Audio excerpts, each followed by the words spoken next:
Hello everyone, I hope you're doing well.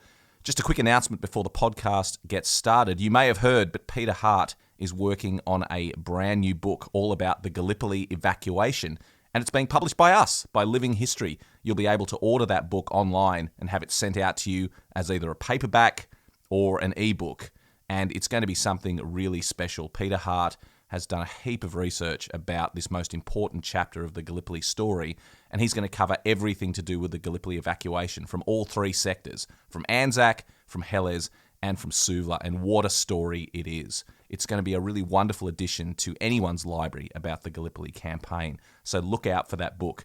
Peter Hart's book, The Gallipoli Evacuation, will be available to buy online from September, but we're going to do a pre-sale. You'll be able to pre-order the book from June, and if you pre-order the book before it comes out, you will get a very special bonus from Peter Hart, which we will be announcing soon. So look out for that. We're going to promote it through our website, livinghistorytv.com, and make sure when that book comes out, you get your hands on it, because it's going to be something really special. A Living History production.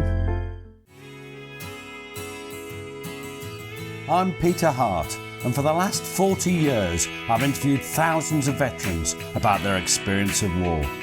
Join me on a journey through the pages of history. Welcome to Peter Hart's Military History.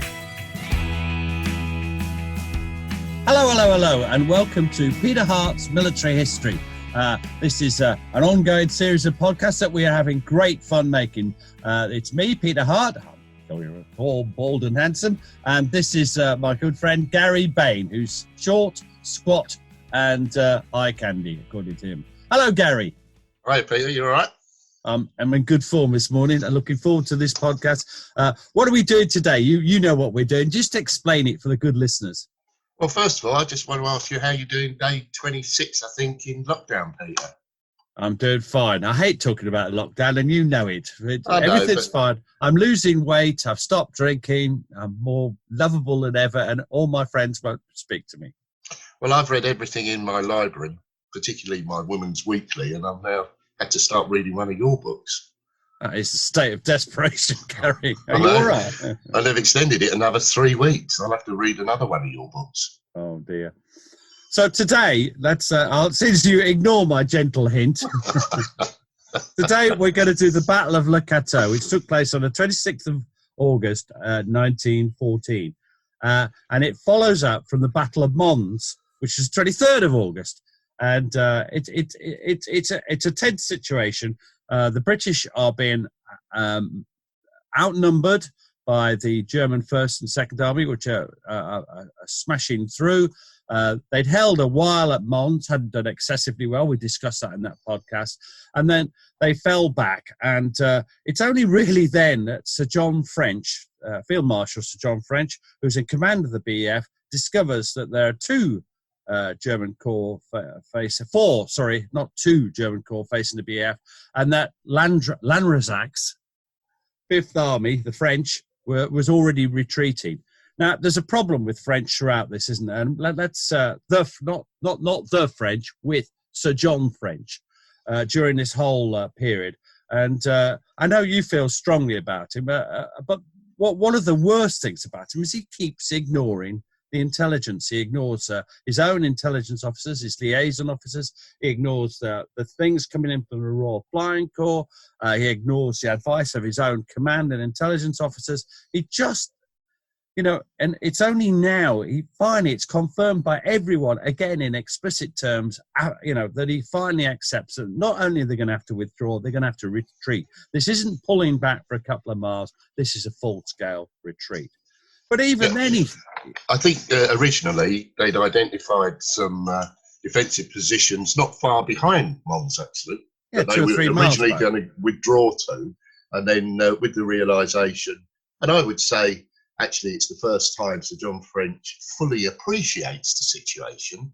They decide that they've got to go into a full-scale retreat, and without denigrating Sir John French, which I'll say for when we do his podcast, he panics. I mean, he goes to Foch, subsequently saying, poor old me and the British Army, we're all alone.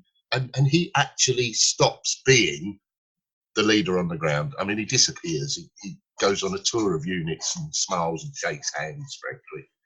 It's very like the very senior element of Transport for London, I think you'd agree, you know.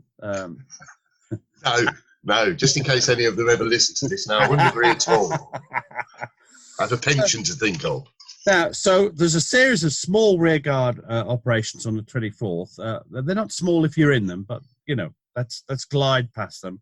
And French, he doesn't want to get trapped in the Maubeuge fort. Now, you're going to have to look at maps for this kind of thing. They're on the internet, and we'll be putting up maps of the Le Cateau battle for you to look at. But anyway, he didn't want to be in risk trapped in a fort. He knew that what would happen then. And he would march back to Le Cateau, which is basically, if you look at the map of Le Cateau, it's at the junction of the Cambrai and the St. Quentin roads. And that's where he was, you know, they were going to take up defensive positions there. That was his original idea.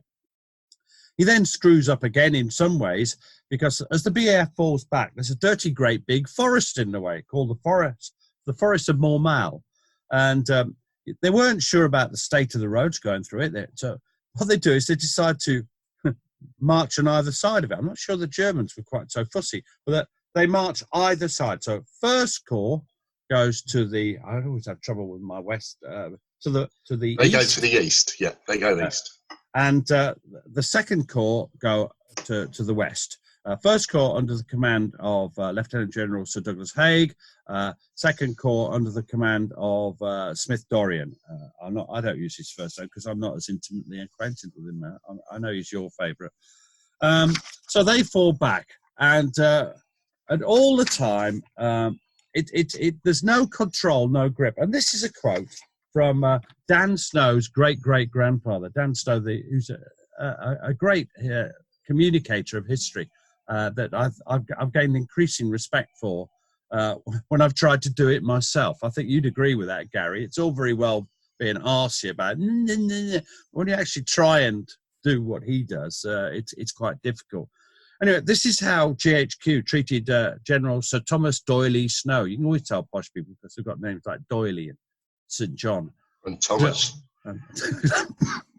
Sorry, it's a nasty cough I've got. The difficulty was to find, this is what Snow said, the difficulty was to find out what was going on. We got no news from GHQ or from any other troops we were trying to get in touch with. GHQ must have been getting information, but certainly they sent none on to us. We had no way of getting information ourselves except by sending out staff officers in motor cars. And this applies to everybody. Smith Dorrien doesn't get his orders in time. He has to send his senior staff officer to GHQ to get information and to have that for the conferences. They don't use the phone properly. The phone links are dodgy. You've got to remember there's no wireless then, so it's all, well, there is wireless, but they're not using it much. It's all very difficult. And if you leave your headquarters, then you're not in your headquarters. And this is just a complete bloody nightmare for everybody. Anyway, so 25th of August, Smith Dorrien's Second Corps is marching back towards Le Cateau, and Haig's First Corps is going the other side of the Forest of Mormal, and they're heading back towards Bavai. Now, behind them, I want to play testament to the work of Allenby, Allenby's cavalry division, and they are doing great work. Cavalry is extremely important in this campaign. They're basically acting as a rear guard.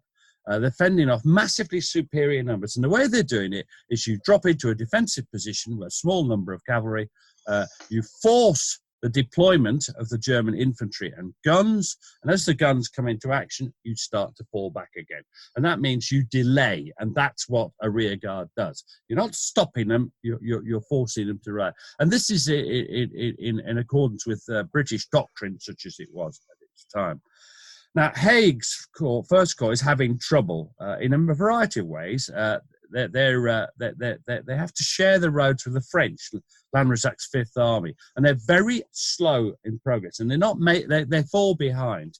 And then Haig set up his headquarters at Landrecies, which is far too close to front. Some of the Germans come through the forest. He's ill with a stomach bug, and he seems to have been seriously ill. We had a lecture once from Ryan, the descendant of his doctor, and his papers make it clear how ill that Haig was badly, as they say. And so Smith-Dorrien, so Hubert, all right. I think it's fair to say that his illness affected his performance as well. He didn't perform well. He didn't perform well. I don't think he performed that bad. Well, he performs badly in panicking because he actually asked Smith-Dorrien for help when a few Germans arrived near his headquarters. He doesn't perform well, no. He certainly doesn't perform well. And this overlays the next couple of days. We're not going to talk much about Haig on this day because what we're going to do now is sort of switch to Smith-Dorrien, and so French had ordered them to go right back to St. Quentin, and Smith-Dorrien got those orders from French to continue the retreat at 2100 hours on the 25th. Now, I think at this stage I'll do a little bit of an introduction of who Smith-Dorrien is. As you know, I'm a bit of a fan of Smith-Dorrien. He was born in Berkhamsted in Hertfordshire, the son of Colonel Robert Algernon Smith-Dorrien and Mary Ann Draver. And listen to this, he was the 12th of 16 children. Bloody hell. Poor mum. Poor dad.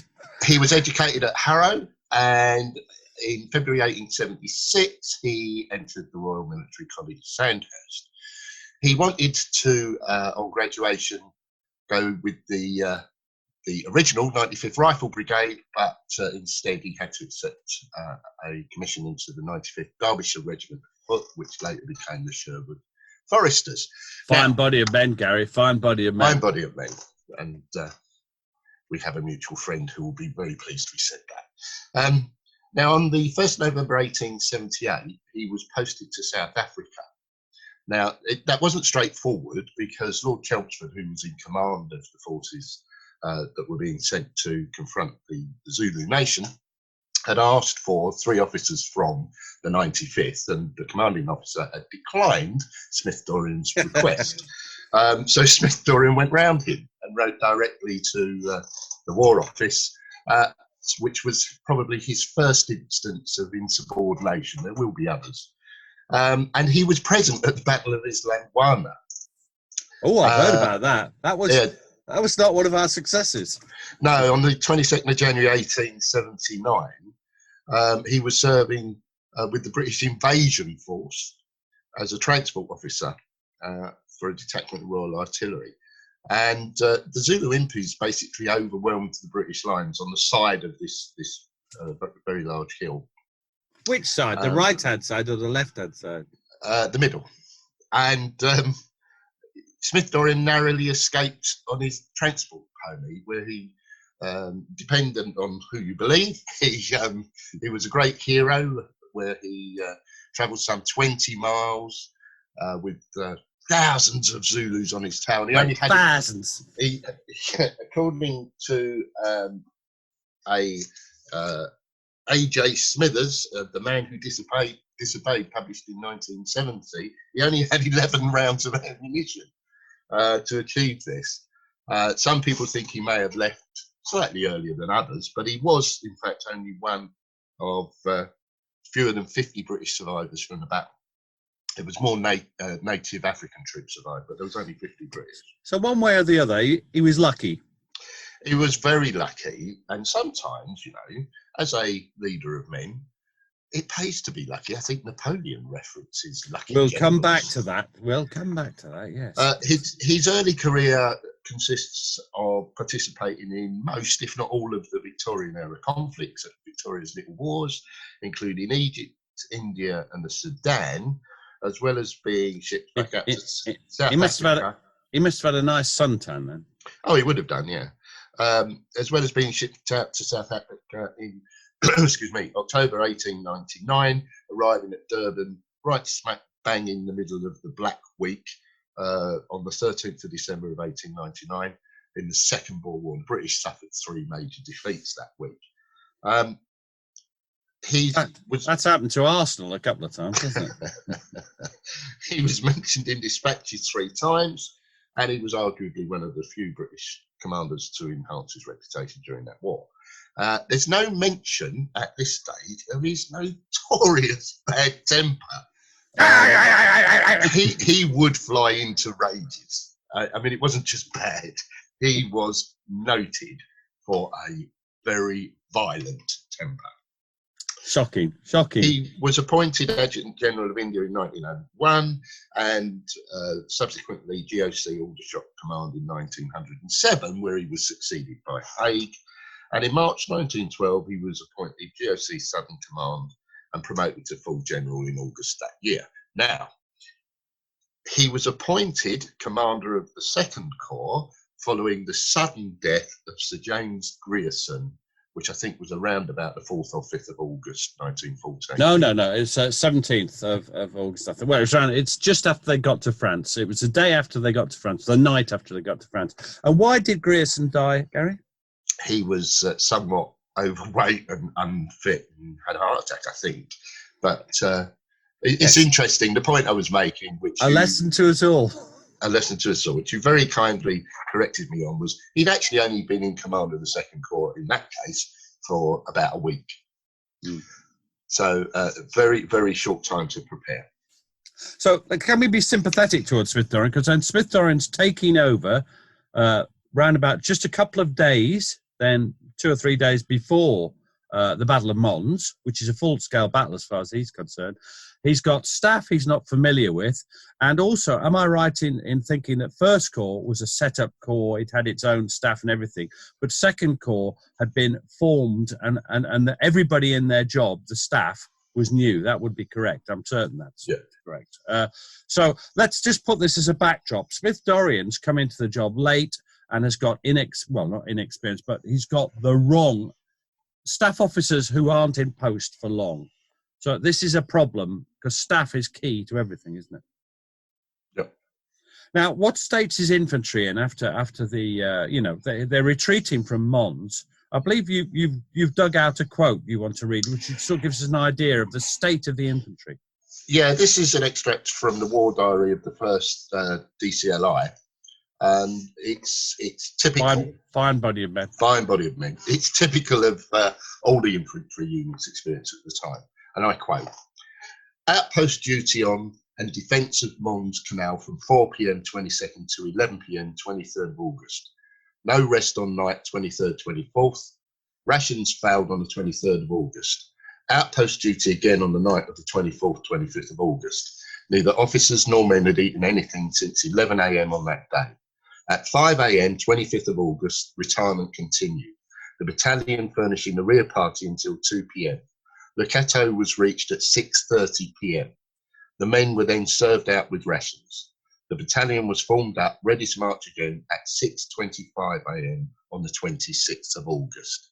Now, I'd also like to highlight that, it's summer, it's August, it's hot. They've got very uncomfortable footwear. The boots are not that great for marching long distances. A lot of them were reservists, so they were reservists. They've not had any real training. They'd not not since they left the army. And what's more, they had boots that they weren't used to. And the uniform's heavy. It's sweaty. They would have, not only would they have been hungry, they would have smelt. Just looking at you, I'm getting a sort of picture of. Yeah, thanks for that. And the book I referenced earlier, A.J. Smithers, The Man Who Disobeyed, references that on the night of the 25th, there was a downpour, a thunderstorm, and a very, very bad downpour. He describes it as a torrent of rain. So they're hot, sweaty, tired, hungry, and now they're wet. Oh, perfect. Well, that gives us a picture. So he's had his orders from French on the 25th at 9 o'clock at night, 2100, that they're to continue the retreat from Mons. No, from Le Cateau. They're to go further back. That's his orders. This is the orders that are going to be disobeyed, in a sense. And then he has a meeting at 2 o'clock in the morning of the 26th. So 5 hours later, that's not good maths. Yeah, it is good maths. 5 hours later, with Major General Edmund Allenby, who also, by the way, has a bad temper. So this could have been fraught. And 2 o'clock in the morning of the day of the battle, and he discovers that the cavalry division are buggered. this is a technical term that we often use. They are knackered. That's another technical term. They're at the end of their tether. They've been covering the retreat since Mons. They've been dropping into action, fighting, falling back. And what's more important than the men being knackered is the horses are knackered. The horses are tired, and the British Army prides itself on looking after horses. It's not so good at looking after men.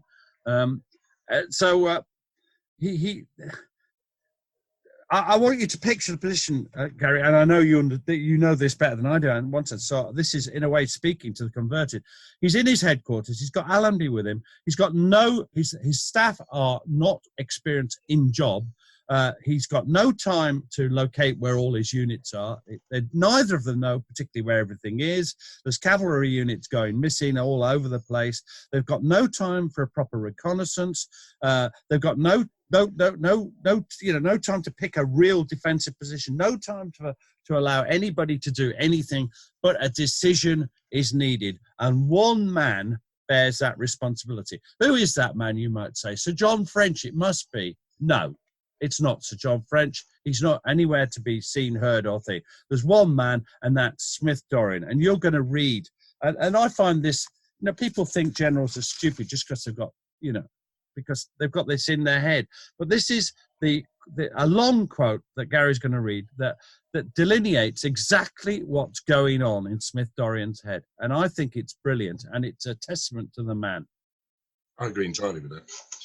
So, General Sir Hubert Smith Dorrien, Headquarters 2nd Corps. The following arguments pass through my mind. It must be a long time after daylight before the whole force covered by rear guards can get on the move. The enemy are in force close to our billets, for such Allenby had impressed on me. To turn our backs on them in broad daylight with worn-out men suffering from sore feet will leave us prey to hostile cavalry, supported by infantry in motors. The roads are encumbered with military transport and civilians, fugitives and carts, some still on the enemy side of our position, and time to allow them to clear off is essential. The 1st Corps is reported to be engaged some miles northeast of us, and to retire would expose their flank to the full brunt of von Kluck's troops. It's all good so far. The cavalry division can be of little help in covering our retreat, for this Allenby had told me. That's what we were just talking about. Our infantry have proved their staunchness and astounding accuracy with the rifle. Our gunners are a marvel, and if Allenby and Snow will act under me, and Saudet will guard my west flank, it's worth pointing out here the French were there in support. That's the French cavalry. It's a cavalry corps, yeah. We should be successful in giving the enemy a stopping blow, under cover of which we could retire. Well do I remember the dead silence in the little room at Bertree when I was rapidly considering these points, and a sigh of relief when, on my asking Allenby if he would accept orders from me, and he replied in the affirmative, I remarked, "Very well, gentlemen, we will fight, and I will ask General Snow to act under me as well." The die was cast. I think that's absolutely clear as to why he did it. I think I'm not sure that anyone's ever been able to think of an alternative. Sacrifice some. The cavalry corps are incapable of doing it. So what do? You want to have a retreat? Sacrifice some infantry? I don't know. He was disobeying the orders to continue the retreat. The retreat was meant to continue down the St. Quentin road to, surprisingly, St. Quentin. That's what his orders were. He was disobeying those orders, the man who disobeyed, and he was accepting personal responsibility.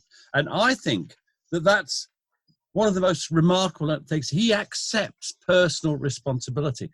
And so often people in high positions seek to evade responsibility for things that they're responsible for. We're seeing some of that in various countries in this latest pandemic. People are, don't want the responsibility, but he takes it. He sends news to GHQ where we're going to lose 2nd Corps, but eventually they grudgingly accept it. They can't. There's no choice. But the problem is, Allenby said we fight. He's got to send the orders out to his 3 divisions, the 3 divisions. this is easier said than done. He sends, how do you get it, and how do those divisional commanders send it to their men? And you might say, well, Smith-Dorrien's left it a bit late here, hasn't he? Well, yeah, that's because it's a late decision, because it's forced to be a late decision. You can always say, oh, we need more time. Well, they don't have time. They've got to just bloody do it. And then there's all the support services, the Army Service Corps and everything else that has to be sorted out. It's an incredible situation.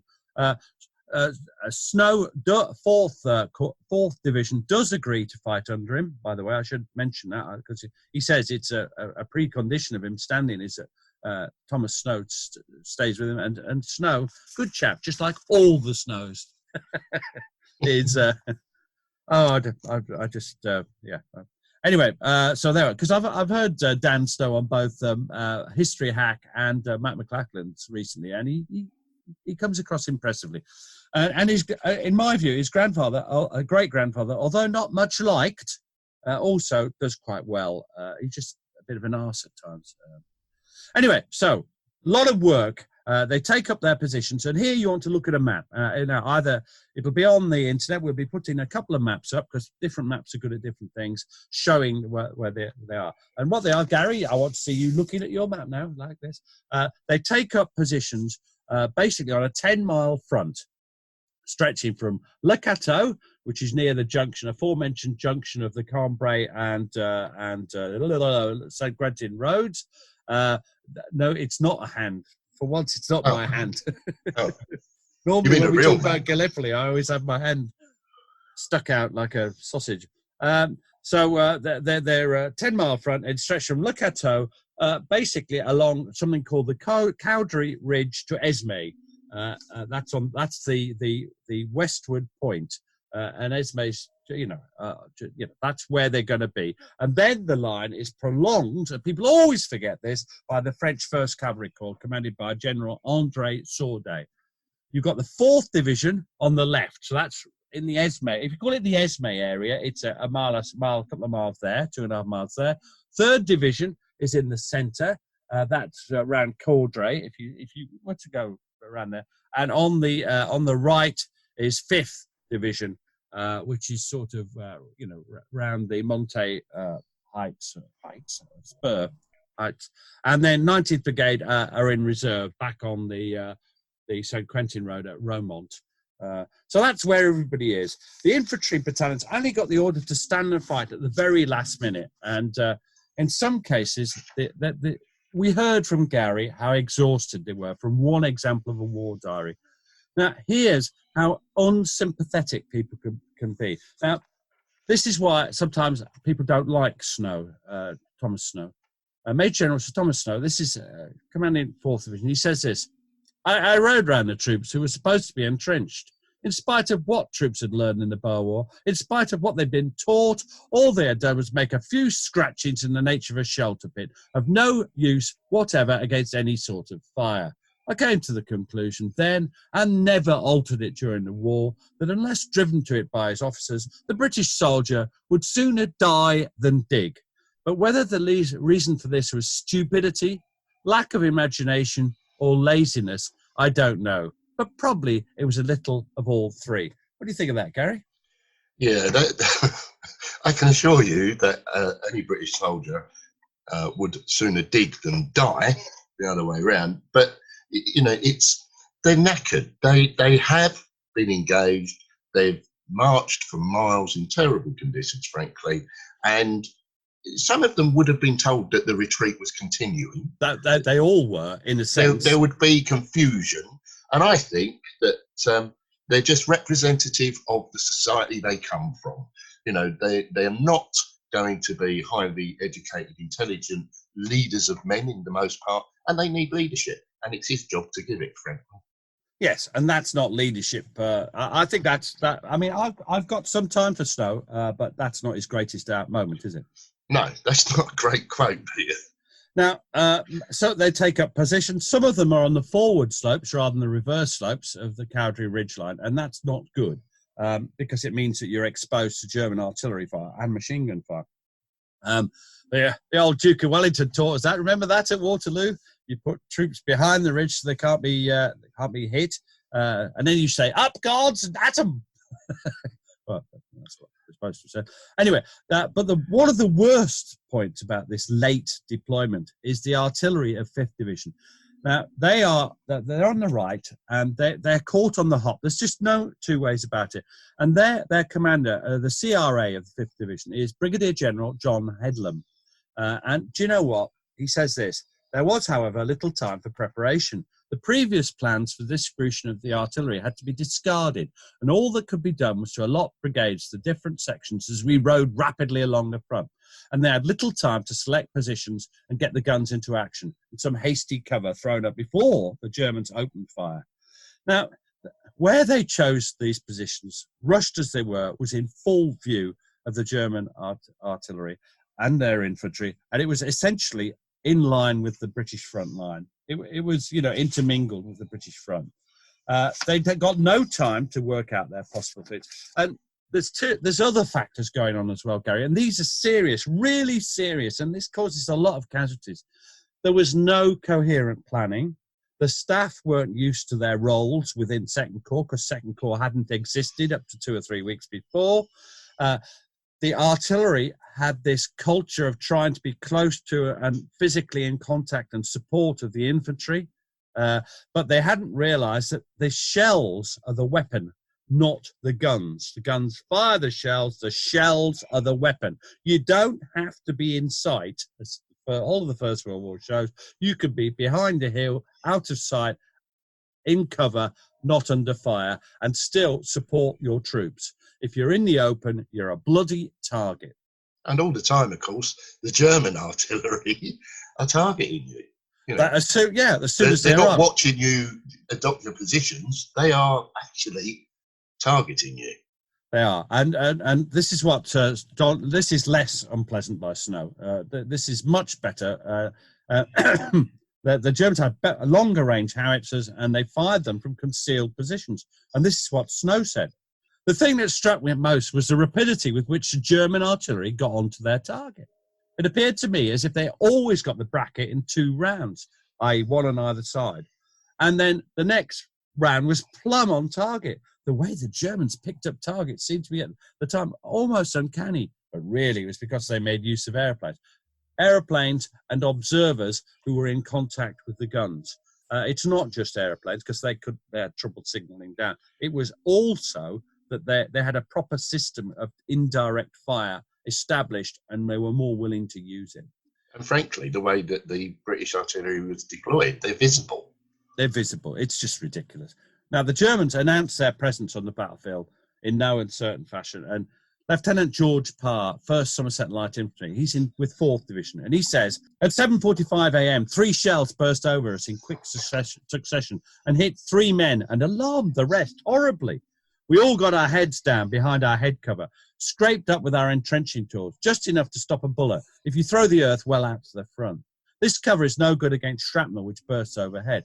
And people misunderstand shrapnel, don't they? I know you wanted to say something about this, Gary. Yeah, I think, mostly people think of shrapnel as the fragmentation, actually, of the shell casing, which it's not. Shrapnel is, in effect, ball bearings packed tightly into the shell, which, on an explosion, it's like a shotgun pellet, and it scatters, and actually it will kill you and a lot of your comrades if you are exposed. And can I just point out, that quote brings to mind something you said earlier, Gary, entrenching tools. Now, you've all seen an entrenching tool. Is it great for digging in? Can you dig a bloody 6-foot deep trench with one in a couple of hours? No, I mean, you can do a scrape pretty quickly, because that's how I'd describe an entrenching tool. It's like a scraper. It's not fantastic, and ground conditions play a large part. If it's hard, stony ground, it's even worse. So it's not easy, and it gets back to the lack of planning, Peter. If there's no time to plan at the top, there's no time to plan at the bottom. So what's Snow on about? I'm going to go back to that quote I read before. What's he on about? How could they have done more than scrape in? If they don't have picks. Anyway, let's leave him alone, because I don't want to get at him, because he's not. I think he does all right in the battle. Now, it's mainly an artillery battle at the early stages, and this is classic German tactics. Establish a fire superiority before you launch any infantry attacks. This is what we'd seen at Mons, where they win the firefight, or try and win it before they go over the top. Now, in the centre, we've got the 3rd Division. I said they're around Cowdrey. If you look at your map, they're between Oudencourt through to Trousville, all villages on the front of that, you know. And this is Lieutenant Alexander Johnson. He's at the headquarters 7th Brigade. That's part of 3rd Division, and he is a bit of an arse. I've read his book. His diaries have been published, and he says, "Oh, you're going to say it, yeah." Yeah, I'm going to say it. Sorry, yeah. So, I'd rather have you be a bit of an arse than me when it comes to. I do it so well. You have much more of an arse than me, actually. Thank you. There are a lot of men making their way back in a disgraceful manner, even NCOs. I managed, however, to stop them quite easily, to get them back into the firing line without trouble. It makes one sad and anxious for the future to see Englishmen behave like this. And the fire was not really heavy, nor the losses great. Of course, these were only the bad men, or men whose officers had been hit and were therefore out of control. And one always found plenty of splendid fellows holding on gamely, even if their officers had gone. Now, again, this is back to your point. They are representative of the society and the people they are. That's just human life. You know. Yeah, they need leadership. If they don't need officers, then there wouldn't be any. Yeah. So you know, so they do need leadership. And NCOs. And NCOs, yeah. I mean, he's talking about disgraceful manner, even NCOs. Now, I was an NCO, as you well know, several times. Briefly, yes. Several times. And, you know, actually, they're the guys that keep people fighting, keep them motivated, but they still need the leadership. And so far, the officers, I think, are sadly lacking. And I also think he doesn't understand just how bad it was in poorly constructed, badly sited, non-existent trenches, and they come under heavy shrapnel fire. Oh, not heavy compared to later on in the war, but it's heavy for these guys. You know, this is what 14 days into the. My maths is dreadful. 24 days into. All right, it's some days into the war. Well, at least you knew when Grierson died. I didn't. Yes. Well, war starts 4th of August, these guys. They've only been in France since 17th of, you know, and they're not used to it. I think Alexander Johnson, or you in this case, have been an arse. Anyway, so so the firefights going on. Now, on the right is where most of the trouble comes. And if you look at your maps, this is on the 5th Division, and they were in a worse state. They got their orders late, as we've heard about the problems of putting the artillery in line. A lot of them had only got their orders at 6 o'clock in the morning, and the fighting starts. What time did I just say? I've already forgotten. 7:45. So, you know, this is no time at all, and they find themselves, you know, they're also thinking they're going to have support from Haig and the First Corps on their right flank. Now, Haig had already confirmed that the Second Corps would have to fight alone, but I'm not so sure about all this. There is this is part of the confusion. There is a murky darkness about what's going on between Haig, First Corps and Second Corps at this point. I don't want to go into it because it's really complicated. I don't think we know. Haig didn't know what was happening. Dorrien didn't know what was happening to First Corps. Haig had to stay in touch with the French. And the right flank was now going to be nominally, and I think that's the word, protected by the cavalry division. So Haig, as you pointed out earlier, you know, the whole reason for this stand is that they're completely knackered, and now they're protecting the right flank. Look, I'll be honest with you, and I've just had a quick check in Gary Sheffield's book, The Chief. The thing is that Haig almost probably disapproved of what Smith-Dorrien was doing. He thought it was an unnecessary risk and didn't want to throw his corps into the melting pot, and also chance of losing that as well. I don't think it's Haig's finest hour. I don't think Haig did particularly wrong. But the point is, and this is where I want to move on with, First Corps aren't coming. You know, Second Corps on its own. Now, 10 o'clock, the first German infantry attack on the right flank, and this is round the Monte Spur. And if you look at your map, this is the sort of spur between Romont and Le Cateau. And they're hitting basically the 2nd Suffolks and the 2nd King's Own Yorkshire Light Infantry. And can we just presume that I've said a fine body of men from now on whenever we mention a regiment? This No. All right. Fine body of men. Now, here, Headlam, remember, he's allowed his guns to be deployed too close to the front line. Now, I want to make it clear that I think Headlam is an intelligent officer. I've read some of his papers when I was preparing my book, which they'll never notice I do this, Gary. They won't notice. I promise you. I'm drawing notes. Okay. It's smooth and into the conversation. In my book, Fire and Movement. See, they won't have noticed, which is another one of my books that you will delight in pointing out. Sold 3 copies, of which you bought one of them, I think. Or did I have to give you yours? No, I've got it. It's very lovely white with red writing. It stands out a mile on my bookcase. We call it the curry book, don't we? Oh dear. Anyway, that's enough of that. They will never have noticed that interregnum. So he's made a really bad mistake, and he lacks the time to think what he was doing. Perhaps he was overtired as well. Remember, he's got a lot of responsibility. Anyway, I think he made a blunder, and men suffered from it. And you're one of the men. You're going to be drive a job drain. This is almost a perfect name, because job drain sort of sums you up in many people's minds. You haven't got a job at the moment, have you, job drain?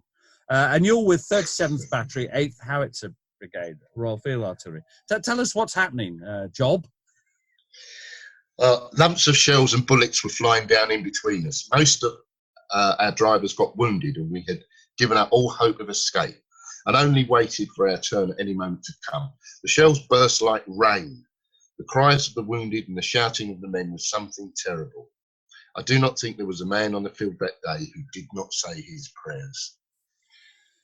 And this is the point. However brave you are, if you're in the wrong place, you're going to suffer. Now, go back over the left. There's also a threat on the 4th Division. This is quite classic German tactics. You tend to hold in the centre and feel round the wings. They're obsessed with the Battle of Cannae, which, Gary, I believe you're going to lead Hannibal's. Is it Hannibal? Christ, I should never have started that. I'm enjoying this, Pete. Oh, bollocks. I was trying to humiliate you, and I've humiliated myself. Anyway, there's a Battle of Cannae where they attack around the sides and just surround people. And the Germans have always had a bit of a thing about it. So they're also attacking around 4th Division. The cavalry first, and then it's really lucky for the British that the 3 French divisions roll up under General Albert Damard. We've heard of him, Albert Damard. Where have we heard of him from, Gary? In Gallipoli. Yeah, he's the original French commander of the Corps Expeditionnaire d'Orient, or 1st and 2nd Division of the French Corps at Gallipoli. Anyway. And they engage elements of the German Second Corps, which is feeling round the British left flank. Now, that's an awful feeling. You must have had that at times in your life, when people are feeling around your left flank, Gary. It's worrying, isn't it? Whatever I say now will be wrong, so I'm saying nothing. Damn. Anyway, now in the centre, the 3rd Division, what's happening here is that the Germans make occasional forays with their infantry, but there's a respect for British riflemanship. You know, they're cautiously respectful. And this is Captain Malcolm Hay of the 1st Gordon Highlanders. Now, they're a fine body of men. Yeah, we've got a friend in the Gordon Highlanders, haven't we? Well, he's not. We have a mutual friend, David Barron, who Colonel David Barron. Sorry, I should give him the respect he deserves. Colonel David Barron. No, don't do that. Who has been on a number of battlefield tours with us, and is a thoroughly decent man, and would have been a great person to be my commanding officer rather than the ones who saw through me very quickly. Are you saying that David's easily fooled? Anyway, you've got a quote from him. There's a couple of quotes from him, and he's quite a well-known veteran. So tell us what happened. The Germans start coming for the Gordon Highlanders, don't they? I think it's the skirts. Yeah, so this is Captain Malcolm Hay of the 1st Gordon Highlanders. They were advancing in short rushes across pasture land, which provided no cover whatever, and they offered a clearly visible target, even when lying down. Although our men were nearly all first-class shots, they did not often hit the target.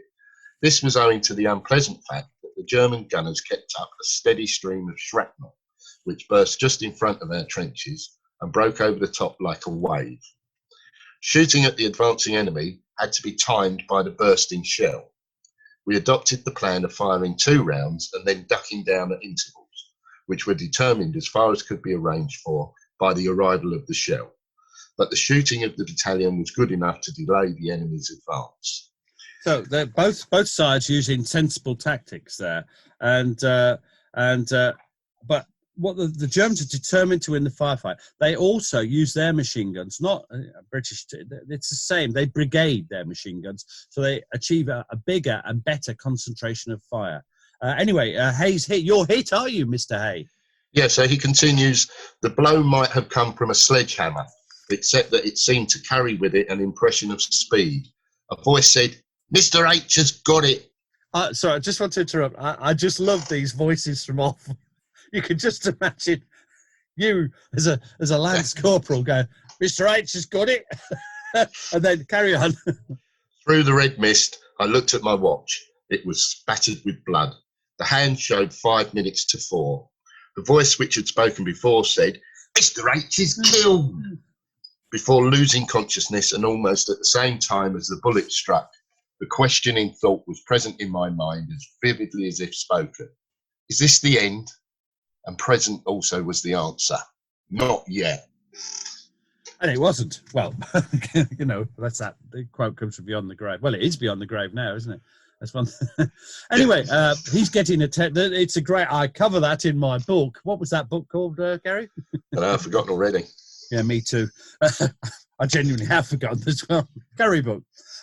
Now, so the Germans in the centre, the attacks falter away, beaten back really. They get into country briefly, but it's fighting going on. On the right, however, the situation's spiralling out of control because the 5th Division artillery are being pounded not only by German guns, but by now the Germans have cheated and brought up machine guns, which are within range of the British artillery. And this is Lieutenant Schacht of the 26th Infantry Regiment, 7th Division, 4th Corps. So he's a German. And he just sums it up. To our half right, we could see a battery which, according to our doctrine, was located far too far forward, in amongst the line of infantrymen, to which we had already approached very closely. To our front, by the village, we could see several batteries preparing to move off. Right, sights at 1,400 metres, rapid fire, slightly short. Higher! Soon we could observe the effect of the fire. There could not be greater activity around an upturned ant heap. Everywhere, men and horses were milling around, falling down. So, so what's happening? The Germans are feeling round the exposed right flank. So not is your left flank exposed, Gary, but your right flank is exposed and having people feeling around it. The British have brought up the 2nd Argyll and Sutherland Highlanders and 2nd Manchester Regiment. Fine body of men. Yeah, thank you, Gary. And they are all helping the Suffolks and the King's Own Yorkshire Light Infantry on Monte Spur.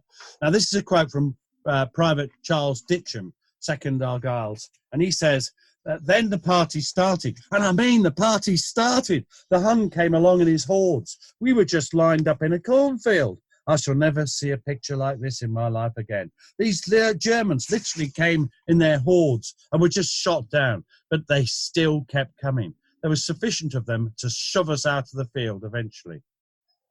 So the right flank is beginning to crumble away, and it's apparent. Smith Dorrien's watching this from behind, and there's a good question. Where was he?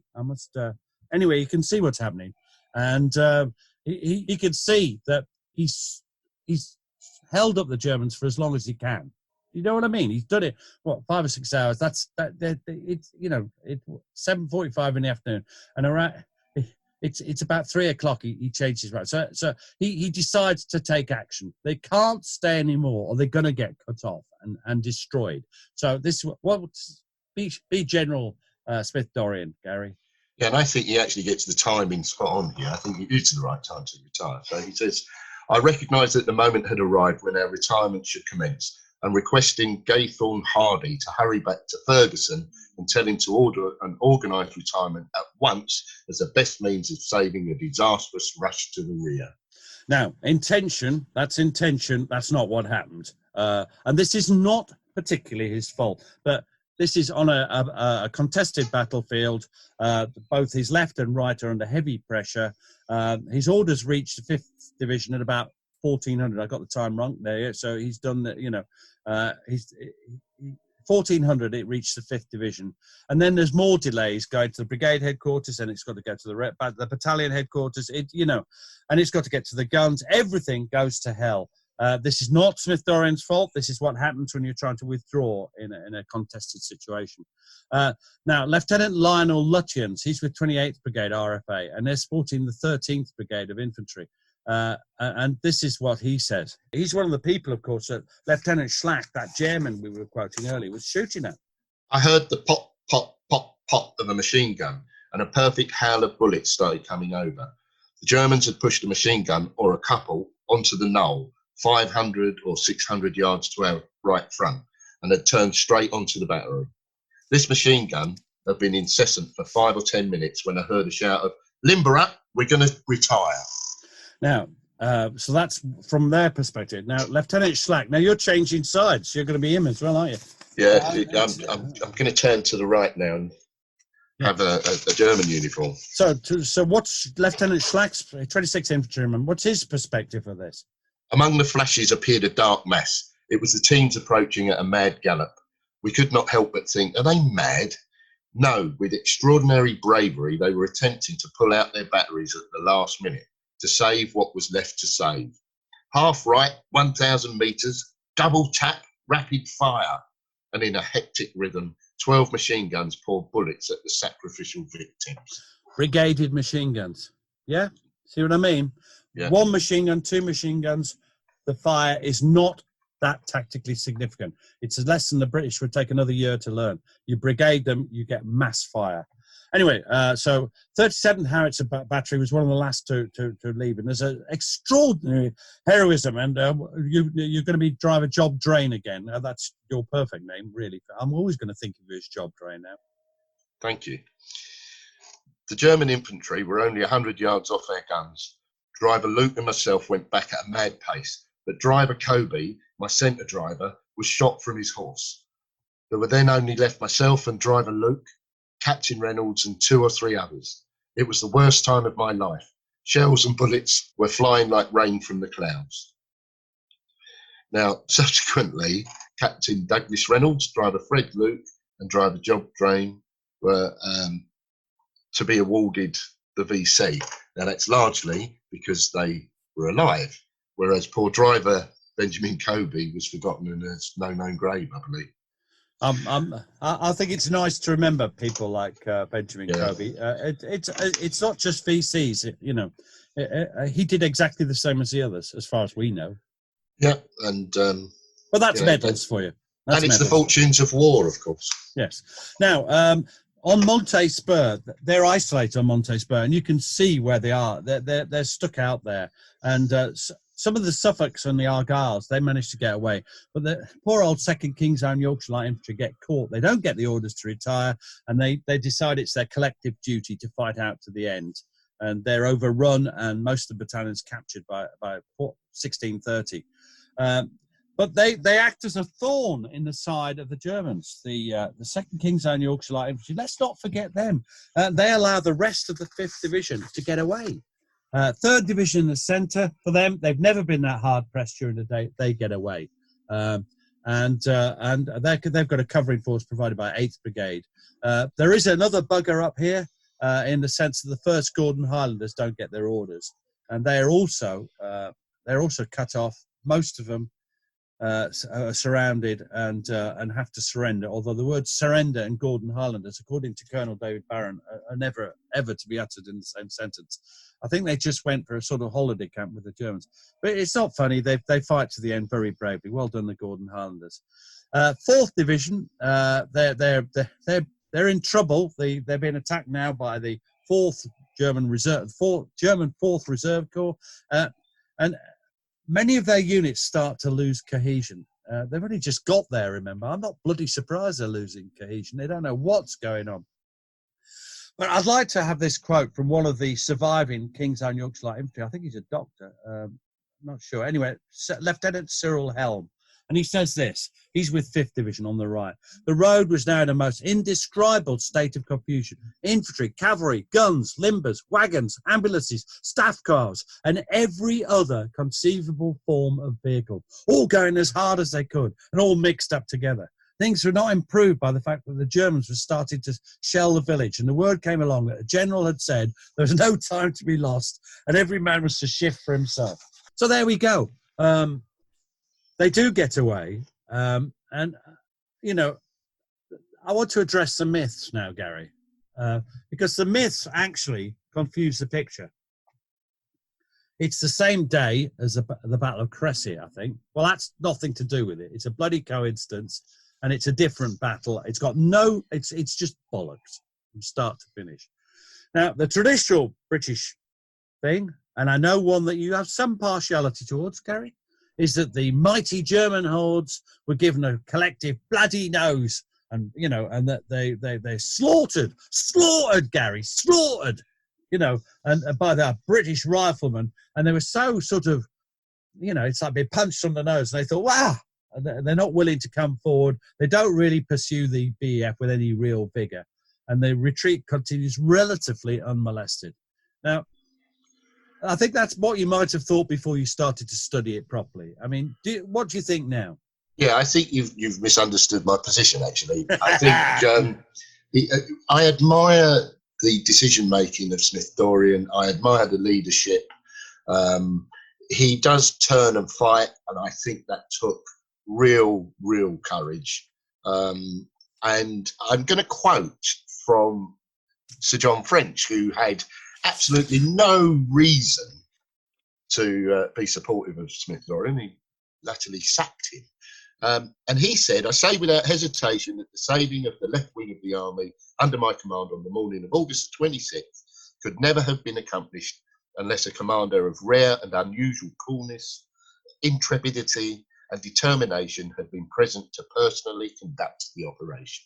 And that's my point. It's not so much about the action, it's about the man who, latterly was sacked. You put aside the childish things, if you like, and you accept the reality of it was a great decision and it worked. One way or another, it worked. Yeah. And I think we joined together on this.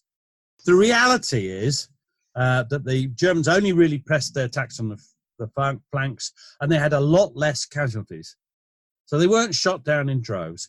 And they were officially, the British were meant to have had 7,812 casualties. Now, this has been trimmed down by Nigel Cave and Jack Sheldon. I want to pay tribute to those lads.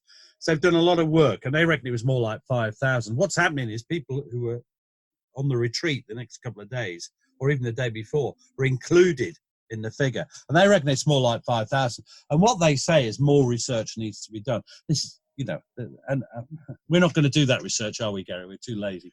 More power to their elbow and everybody else's elbow who does this sort of hard graft, so that idiots like us can pontificate. Now, we also lost 38 guns. I think that matters, don't you, Gary? Yeah, that's very unusual. It's not good, is it? It's not, no. Now, British casualties were 2,500. 2,500 of them were taken prisoner, so they're definite.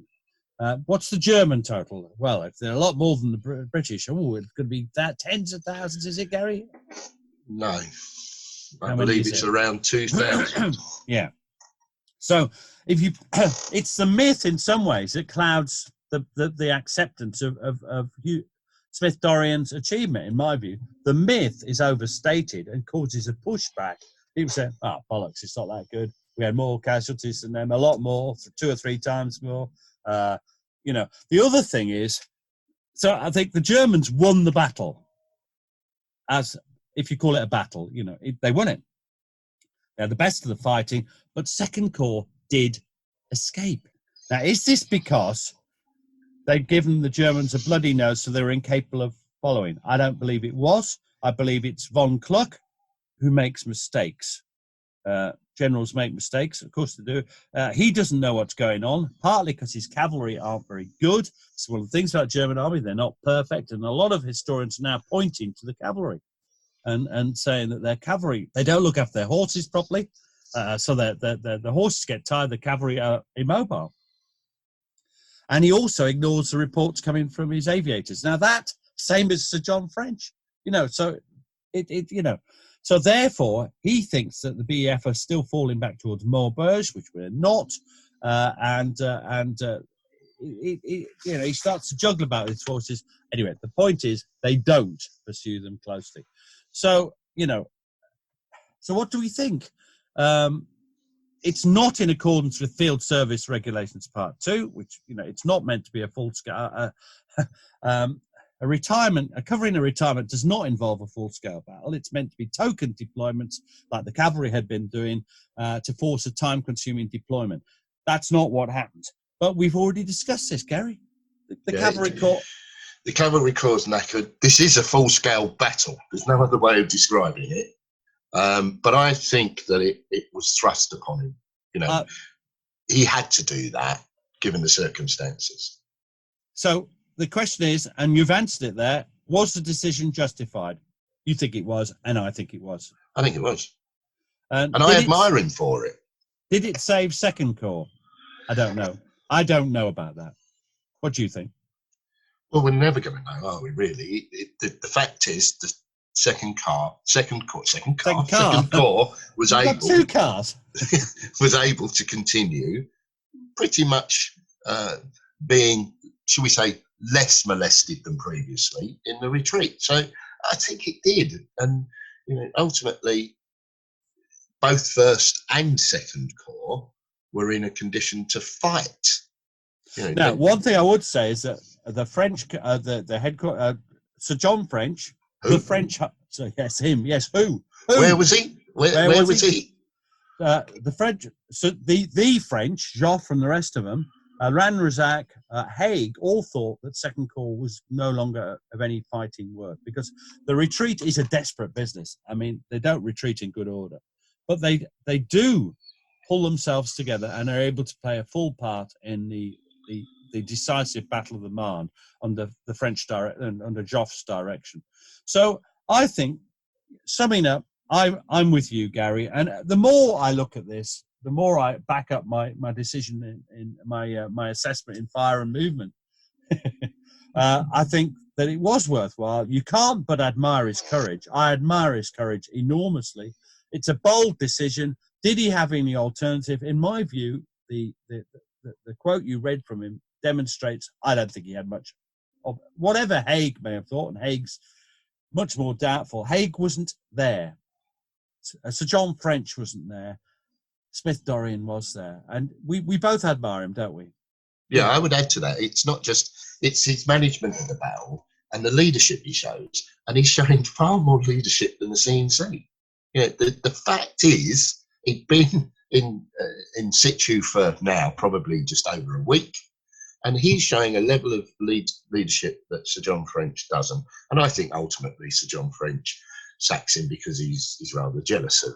He's sacked in early 1915, and unceremoniously, actually. And it's terrible. It's terrible. We both agree on that. And the other thing, let's go back to your point. I'll just quote you, the great Napoleon, and you referenced it. And Napoleon was reputed to ask about one of his generals, I know he's a good general, but is he lucky? He was an upper-class Frenchman. Yeah, that's a great French accent. Oh, hello, he's a good general, but is he lucky? Right, so that's Yorkshireman, Derby, the French. All right, I like the French. Is he lucky? I mean, he is lucky. He survived, Islandwana for one. Look at the odds of that. And, his cause escaped the Germans at Le Cateau. Having made that decision to turn and face the Germans, it could have been a bloody disaster. So he did need an element of luck, and he had it. I admire the man. Not necessarily, was he right? Was he wrong? Did he give him a bloody nose? Did he save the British Army? I admire that decision-making and that leadership. So I think we're both agreed on that. Well done, Smith Dorrien. The Battle of Le Cateau has been very interesting to talk to. Thank you very much for joining me and keeping me on the straight and narrow about Smith Dorrien. I am known to be an aficionado of Haig, and it's good to appreciate the the sterling qualities and the magnificent bad temper of Smith Dorrien. Yeah, I mean, we're going to do a podcast on Smith Dorrien at a future date, and I think we may well revisit his notorious rage. All right. Well, thank you very much, Gary. Stay well. Yeah, and you, Peter. Cheers.